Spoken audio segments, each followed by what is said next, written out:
Demək, sizin nəzərinizə bir şey diqqəti çəkmək istəyirəm ki, İçəri şəhərdəki Qüllə küçəsi ilə Əziz Əliyev küçəsinin tam ortalığında yerləşən bir tarixi bir abidə var.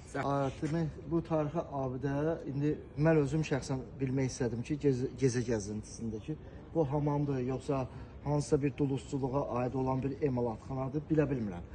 Baxın, burada lövhədə burada yazı olmalıdır. Lövhənin içində yazı qalmayıb. Hansı səbəbdən necə olubsa, yoxa çıxıb. Bir dənə nəzərində çatdırım ki, Qorğun əməkdaşlarına və rəhbərliyin ki, arada çıxın, heç olmasa nəzarət edin ki, bu lövhələrdə nə var, nə yox və yaxud da ərazidəki olan daşın birini götürürlər və yaxud da zibilləyirlər. Bir diqqətinizi heç olmasa bura bir yönəldin. Bu nədir? Yaxşı, xarici turist gəlsə burada nə oxuyacaq? Nə yazı var, nə hansısa bir yazıya aid nəsə bir şey var. Sadəcə qara lövhə, başqa heç nə. Özüm şəxsən gəldim, özüm pərt oldum ki, burada nə var, nə yox, burada.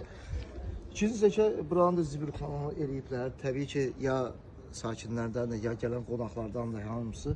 Sonrası nəzər diqqət edin də bu İçəri şəhər Qorğunun əməkdaşları və rəhbərliyi. Diqqətinizi yönəldin, bir arada çıxın gəzin gündüz vaxtlardan. Gecə gəzintisində görürəm bu vəziyyəti çox biabırçı vəziyyətdir. Diqqətinizə çatdırım ki, belə yerlərə diqqət edin. Sabah bir gün xaricdən gələn turistlər bizə güləcək. Zəhmət olmasa buranı göstər. Yoxdur. Bax, hanı? Tanıtım tablosu. Yoxdur. Bir köprülükdür. Bayaqki qeyd elədiyim o tarixi abidənin sol cinahında da həmən yenə də belə bir tablo var. Burada. Və abidənin də, tarixi abidənin də fərqliliyi var. İndi yəqin ki, hansısa başlanğıcıdır o həmən tarixi abidənin. Burada da lövhədə də heç bir yazı yoxdur. Ya götürülüb, ya da şey.